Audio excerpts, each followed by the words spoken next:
जय हिंद, जय भारत। मैं शशांक सिंघई, जैन, जयपुर। Mobile number 8426 850 588। आज हम चर्चा करते हैं स्वर्णिम भारत के विषय में। स्वर्णिम भारत जो है, यह शब्द सुनने में बड़ा ही कर्णप्रिय लगता है, परंतु वास्तविकता में आज वर्तमान भारत की स्थिति इतनी बद से बदतर हो गई है कि इस शब्द का अर्थ कहीं भी भारत की स्थिति पर वर्तमान में घटित नहीं होता है।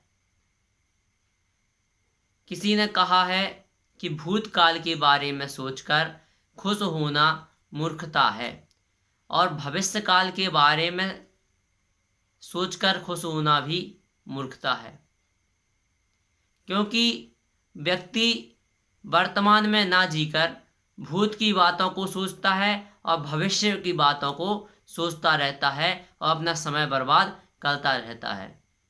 यह सत्य है कि भारत का नाम सभी देशों में सिरमौर था। भारत विश्व गुरु के नाम से, सोने की चिड़िया के नाम से जाना जाता था, परंतु वर्तमान में वह अपनी पहचान खो चुका है और यही सत्यता है। इसी कारण हमें वर्तमान पर ध्यान देना है, अपनी खोई हुई पहचान को वापस लाने के लिए, वापस पाने के लिए प्रयास करना है। वर्तमान में हम स्वतंत्र हुए 70 साल 73 साल हो गए, परंतु क्या यह वास्तविक स्वतंत्रता है?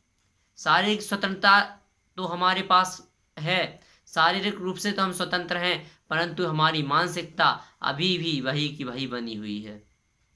यदि हमें मानसिकता को सुधारना है तो हमारे लिए पाश्चात्य संस्कृति को छोड़ना होगा, क्योंकि जिस देश की जो संस्कृति होती है, जो सभ्यता होती है, यदि उस देश का नागरिक वह संस्कृति वह सभ्यता नहीं अपनाता है तो उस देश का भविष्य अंधकारमय होता है।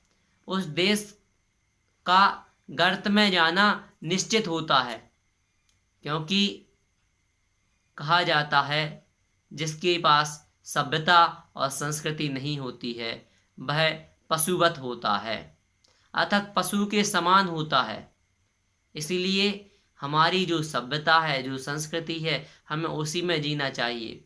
भेड़ चाल में कोई भी संस्कृति या कोई भी सभ्यता नहीं अपना लेनी चाहिए। हमारी जो संस्कृति जो सभ्यता थी उसी में हमें अड़िग रहना चाहिए। भारतेंदु हरिश्चंद्र जी भारत दुर्दशा नाम का नाटक लिखते हैं और उसमें उनके शब्द जब पढ़ते हैं तो अपने आप रोने का मन होने लगता है, अपने आप गला रुंध जाता है जब वह लिखते हैं, हा हा भारत दुर्दशा ना देखी जाई, रोहू सब मिलके भारत भाई। और जब वह इस प्रकार से लिखते हैं, जब पूरा वह विवेचन पढ़ते हैं कि भारत कहाँ था, कहाँ भारत में सभी ऋषि मुनियों का जन्म हुआ, सबसे पहले भारत में ही सभी कुछ प्राप्त हुआ, लेकिन अब भारत में कुछ भी नहीं है। वह भारत सबसे पीछे की श्रेणी में खड़ा हुआ पाया जाता है। हमें भारत को वैसा ही बनाना है जैसा भारत पूर्व में था। यदि हम वैसा भारत चाहते हैं तो हमारे लिए अपनी संस्कृति में रहना अनिवार्य होगा। अपनी मातृभाषा को पहचान कर अपनी मातृभाषा को निर्धारित करना होगा। हमारी मातृभाषा हिंदी है और हमें हिंदी भाषा का ही प्रयोग करना चाहिए। हिंदी भाषा ही मातृभाषा बननी चाहिए, हिंदी भाषा ही राष्ट्रभाषा बननी चाहिए। यह हमारा स्वप्न होना चाहिए। रोजगार के साधन प्रकट होना चाहिए, भ्रष्टाचारी का पूर्ण सफाया का होना चाहिए।